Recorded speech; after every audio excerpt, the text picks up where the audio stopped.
सम्मानित सभापति महोदय, आज मांग संख्या 30 क्षेत्रीय जनजातीय क्षेत्र विकास विभाग और मांग संख्या 32 महिला और बाल विकास विभाग द्वारा आज गणन चर्चा हो रही है। दोनों विभाग बहुत महत्वपूर्ण है। सबसे पहले मैं मांग संख्या 30 पर हमारे बीच में मंत्री जी बैठे हुए हैं। मैं ये कहना चाहूंगा सभापति महोदय कि बजट 22-23-24 में पैरा संख्या 71 और 72 में SC/ST के उत्थान के बारे में लिखा गया है।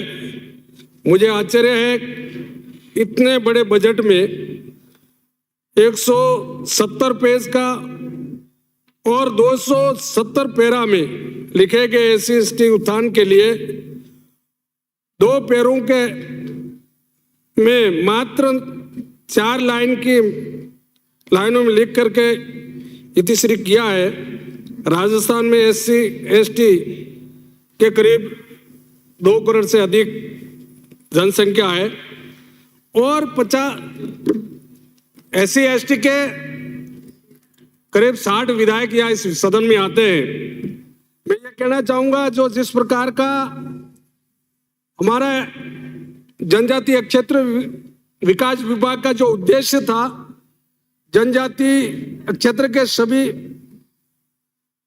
व्यक्तियों का सामाजिक आर्थिक विकास हो, अधिक ध्यान दिया जाए, इस बात को लेकर के माननीय सभापति महोदय मेरे जानकारी में है, जब यह हमारा भारतीय संविधान के अनुसूचित 5 में जब 1975 में जब इसका ST समाज का SC समाज का उत्थान के लिए हमारे सबसे पहले 1975 में भिखाभाई ट्राइबल मिनिस्टर रहे, नंदलाल जी मीणा भी रहे, डॉक्टर दयाराम जी परमार साहब भी रहे, कनकमल कटारा जी भी रहे, महेंद्र सिंह मालवीय भी रहे और अभी अर्जुन सिंह जी बामणिया। मैं ये कहना चाहूंगा कि जिस उद्देश्य के लिए हमारा ये जो विभाग गठन हुआ 1975 में, समग्र जनजातीय क्षेत्र विभाग का प्रमुख आश्रम छात्रावास खुले, आवासीय विद्यालयों का संचालन हो, मॉडल पब्लिक रेजिडेंसी स्कूल हो, एकलव्य मॉडल हो, बहुउद्देश्य संरचना हो, इस बात को लेकर के माननीय मंत्री जी हमारे बीच में है। कॉलेज छात्रावास का संचालन हो, जनजाति छात्राओं को उच्च शिक्षा प्राप्त हो, जनजाति छात्राओं को उच्च शिक्षा में 11वीं और 12वीं तक के जो आप 10 महीने का जो देते हैं, उस उद्देश्य के दृष्टि से मैं यही भी कहना चाहूंगा निःशुल्क स्कूटी का वितरण हो, हमारा खेल अकादमी का निर्माण हो, खेल शिक्षकों की नियुक्ति हो, एकल मॉडल स्कूल हो, खेलकूद प्रतियोगिता हो, सामुदायिक जल उत्थान की बात हो, सामुदायिक जल उत्थान में सिंचाई योजना की बात हो, नहरों का सुदृढ़ीकरण हो और जल निकट बने। इस बात को लेकर के मैं आगे और बात कहना चाहूंगा। मेरा यह कहना है कि प्रधानमंत्री कुसुम योजना में जैसे आप 45,000 की बात कही, लेकिन नहीं के बराबर हुआ। मैं यह भी कहना चाहता हूं जनजातीय क्षेत्र में सेवा केंद्रों में जनजातीय भागीदारी होनी चाहिए। भागीदारी का विषय में कहना चाहूंगा कि माननीय मंत्री जी आप उत्तर दे उस समय बताएं 2021-22 में आपने SC/ST के लिए 100 करोड़ रुपए रखे थे, वो पैसे कहां गए आप जरूर बताएं। 2022-23 में 500 करोड़ रुपए किए थे, वो कहां गए ये भी बताएं। आप 2023-24 में 1,000 रुपए करोड़ किए, वो कहां खर्च करेंगे ये आप अवश्य उत्तर देते समय बताएं। मैं ये भी कहना चाहूंगा कि क्षेत्र में भागीदारी में जिस प्रकार के विद्यालय छात्रावासों चिकित्सा केंद्रों सड़कों का पुलियों का निर्माण हो, ये बात भी जनदारी भागीदारी में शो की गई है। मेरा आपसे निवेदन है कि जिस प्रकार से आप 6 जनजाति मंत्री मेरे ध्यान में हैं, लेकिन सबसे आप मीठे बोलते हो, मलक जाते हो, लेकिन काम आज की तारीख में एक भी काम सभापति महोदय, जो 60 विधायक यहाँ आते हैं, जनजाति के SC ST के 25 विधायक और SC के 34 विधायक, लेकिन सबसे ज्यादा अगर इस विभाग को जब 13.48% बजट आता है, आप क्यों नहीं देना चाहते? चाहे ये पड़ोस में बैठे उनको तो दे दो। मेरा ये कहना निवेदन है, एकलव्य मॉडल स्कूल के अलावा छात्रों में विभिन्न विकास कार्य की बात हो, अब जर्जर छात्रावास की बात आई। 1978 में जब विद्यालय छात्रावास का निर्माण हुआ और आपके विभाग को आज तक यह नहीं पता है कि वो जो गोगंदा में विद्यालय आज गिरने की स्थिति में। मैं यह भी कहना चाहूंगा, सामुदायिक भवन निर्माण की बात हो, पेयजल की बात हो, कौशल विकास, मेरा यह निवेदन है आपसे मंत्री जी, आपने कहां किया काम किया, किसके दबाव में यह भी पता नहीं लग रहा। ना माननीय सदस्य हो, चाहे हम आपके अपोजिट में मत देना, लेकिन अभी सत्ता में उनको भी दे दीजिए। सारा पैसा आप बांसवाड़ा आपकी कॉन्स्टिट्यूंसी में ले गए, ये सत्य है। इसके बाद हम बिल्कुल आपका चाहे वो लगाना पड़े कौन सा विशेष अधिकार, उसके मेरा आपसे निवेदन है, ये विभाग क्यों बना था?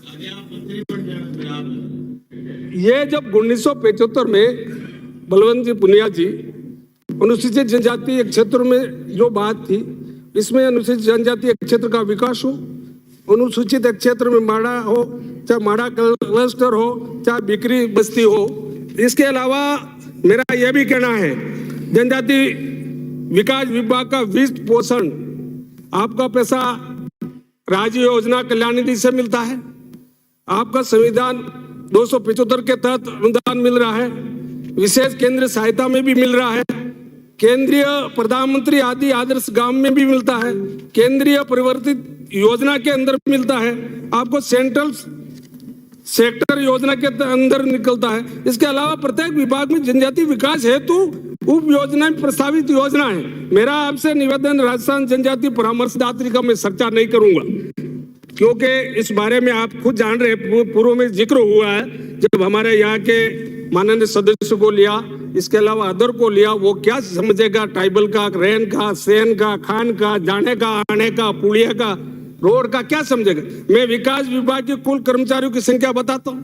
आपके विभाग में 426 कर्मचारी स्वीकृत है, 171 कर्मचारी अधिकारी कार्यरत है और 255 अधिकारी और कर्मचारी आपके रिक्त है। कहां से विकास होगा, क्या करना चाहोगे, ये मैं मंत्री जी आपसे जानना चाहूंगा, उत्तर में आप अवश्य दें। मेरा आपसे निवेदन है यही है कि जनजातीय क्षेत्र विकास विभाग में प्रमुख योजना भी है, जो बात आपके पास 410 छात्रावास, लेकिन जिस प्रकार से मैं ज्यादा इसमें चर्चा नहीं करूंगा, माननीय सभापति महोदय, मैं ये कहना चाहूंगा, सामुदायिक जल उत्थान योजना का निर्माण एवं पुनः उद्धार, इस योजना के सोलर विद्युत मोटर द्वारा मात्र 10% उपभोक्ताओं को वहन करना होता है, बाकी 90% सरकार द्वारा किया जाता है। लेकिन नहरों का न सुदृढ़ीकरण हुआ और ना ये निकट बने। आप साफ होकर के कुंडली बाल करके मंत्री जी बैठ गए, अभी जैसे किसी ने आंकड़ा बोल दिया, 2-4 MLA को बुला लिया आपने, आ जाओ ऐसा कह रहा है, अपन ऐसा करेंगे, ऐसा नहीं। आप समग्र पूरे राजस्थान के ट्राइबल जनजाति विभाग के मंत्री हैं और आपसे पहले 6 मंत्री भी रहे, उन्होंने जो काम किया, उन्होंने भी जो आज तक पिछले 4 साल में आपने कोई छात्रावासों का निर्माण किया, उसका भी उत्तर दे देना, कॉलेज का निर्माण किया, उसका भी उत्तर दे देना। जिस प्रकार के राजस्थान में 2-2.5 करोड़ से ज्यादा जनसंख्या को कहां लेने जाना चाहते हो, क्या विकास करना चाहते हो, इस बारे में मैं कहना चाहूंगा। सामुदाय भवन जो मेरे विधानसभा में जैसे मैंने दिया था, मेरी जिंदगी 4 साल 4.5 साल में मैंने आपसे निवेदन किया था, और वो भी मैंने आपके घर आकर के 2 सामुदायिक भवन 5-5 लाख के 2018-19 में दिए। आज तक आपकी उस सामुदायिक भवन की न कोई स्वीकृति निकली और न ही मत देना, कोई फर्क नहीं पड़ता है। आप भी विधायक है, आप भी मंत्री है, हम विधायक है, काम चलता रहेगा, कभी इधर कभी उधर। लेकिन मैं मेरे यह भी कहना चाहूंगा कि आपने प्रधानमंत्री कुसुम योजना के अंदर जोर शोर से 45,000 रुपए तक के विशेष मदद घोषणा की थी, लेकिन आज दिनांक तक कितने किसानों को फायदा पहुंचा, कितनों को मिला, ये आप कुसुम योजना के अंतर्गत आप उत्तर जरूर देना।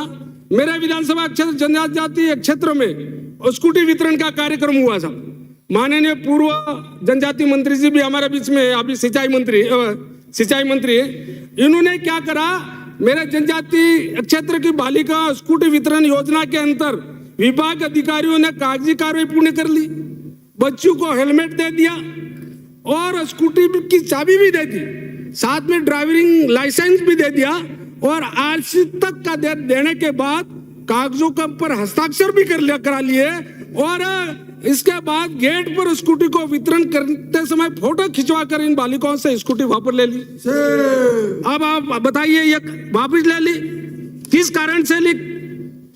मजाक से भी, किसी मजाक से भी कम नहीं है। माननीय मंत्री महोदय, आप अपने जवाब में यह जरूर बताएं कि यह स्कूटी गई कहाँ, किसके यहाँ गई है, आप जरूर बताएं।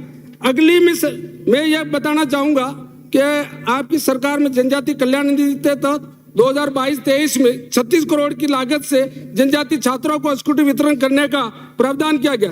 माड़ा में आपने 22-23 में 18 करोड़ का प्रावधान किया गया और 3,000 जनजातीय छात्राओं को स्कूटी वितरण करने का प्रावधान किया।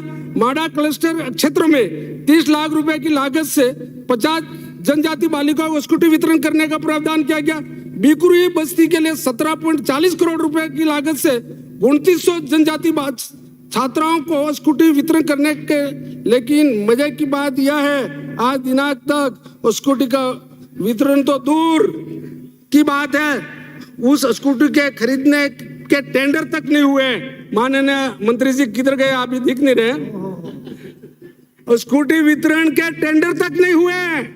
माननीय सभापति महोदय जी, बजट घोषणा में 22-23 के प्रदेश की जनजातीय क्षेत्र विकास विभाग द्वारा 250 माहवाड़ी केंद्र खोलने का घोषणा की थी, लेकिन मेरा निवेदन है सोलंबर क्षेत्र में आज तक कितनी इस घोषणा के तहत माहवाड़ियां खोली, यह भी आप अवश्य बताएं। सहभागिता के अंतर्गत माननीय सभापति महोदय 30% राशि सरकार द्वारा वहन की जाती है और 70% राशि सरकार द्वारा वहन की जाती है, लेकिन 30% एमएलए, एमपी, पंचायत, जनप्रतिनिधि अन्य जो उसके द्वारा की जाती है, लेकिन आज तक एक भी काम नहीं किया। जब भी विभाग में गए और कहा है कि 10 करोड़ रुपए ही आए, जबकि 100 करोड़ रुपए थे।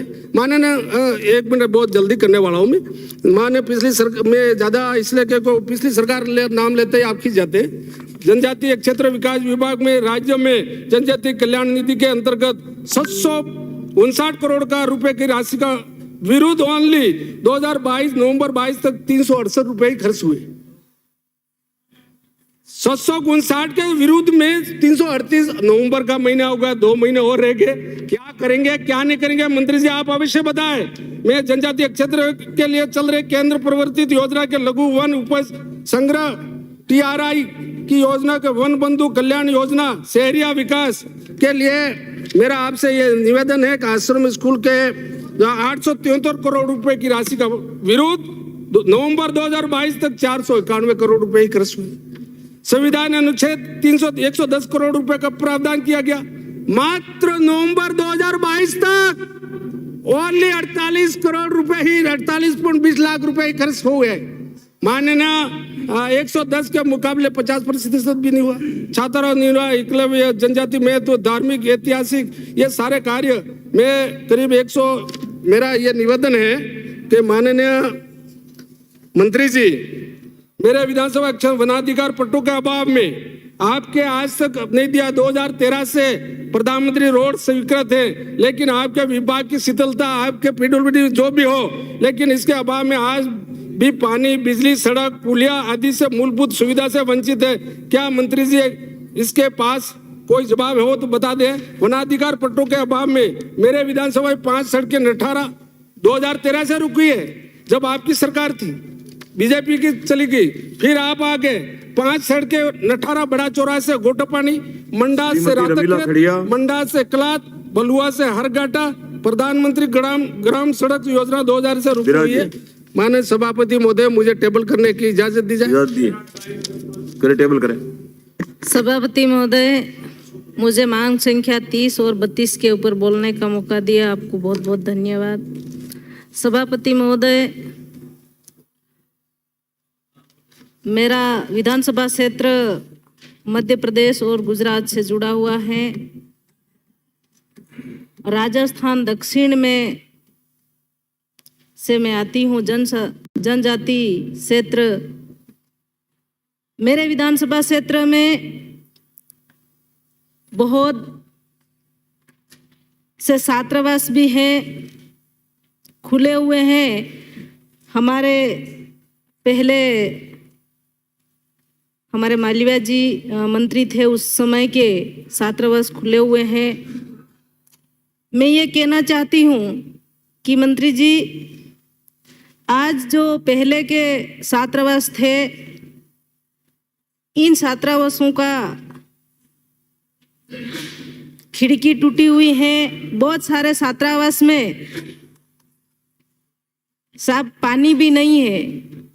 और बालिकाओं के मैं गई थी गोड़िया पोटलिया में, बस्सी में गई थी, छोटी सरवा में, और जहाँ भी मैं गई हूँ, मैं मंत्री जी से कहना चाहती हूँ कि जहाँ बालिका छात्रावास है, इन छात्रावास में खिड़कियाँ टूटी हुई हैं और पानी नहीं है। आप टीएडी मंत्री हैं, अभी गर्मी का समय है, आ गया है, और बालिकाओं के परीक्षा भी चल रही है, तो तत्काल प्रभाव से हैंडपंप खुदवाए या बोरिंग करवा के उनको पानी की व्यवस्था करें। और उस समय से जो छात्रावास खुले हुए हैं, इन छात्रावासों में अभी तक रंग रोगन नहीं हुए हैं।